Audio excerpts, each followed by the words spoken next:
Sweet corn ഉണ്ടാക്കാട്ടാ. ഇതുപോലെ ഒരു sweet corn എടുത്ത് പിന്നെ കുറച്ച് ബട്ടർ എടുത്ത് സ്വീറ്റ് കോൺ ഇങ്ങനെ അടർത്തി എടുത്തിട്ട് കുക്കറിലേക്ക് ഇട്ട് പിന്നെ ഈ ബട്ടറും ചേർത്ത് ഒരു നുള്ളു ഉപ്പും ചേർത്തിട്ട് പിന്നെ വെന്ത് കഴിഞ്ഞതിന് ശേഷം കുറച്ച് ചെറുനാരങ്ങ നീരും കൂടി ചേർക്കാം. അത് ടേസ്റ്റ് എങ്ങനെയുണ്ടെന്ന് നമുക്ക് നോക്കാം. ഉണ്ടാക്കി വന്നതിന് ശേഷം നമുക്ക് കാണിച്ചു. ഇതുണ്ടാക്കി നോക്കിയിട്ടാ, എന്നിട്ട് അഭിപ്രായം പറയേ.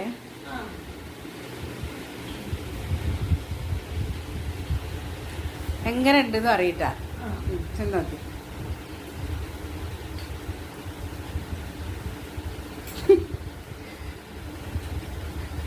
എന്താ പാട്? പൊടിയാ?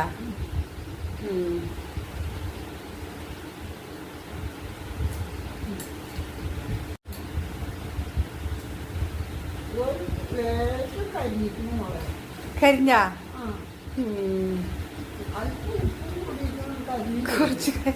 കുറച്ച് കരിഞ്ഞും ചെയ്ത് അല്പം ഉപ്പും കൂടി, അപ്പം നല്ല ടേസ്റ്റ് ഉണ്ടാവും അല്ലേ?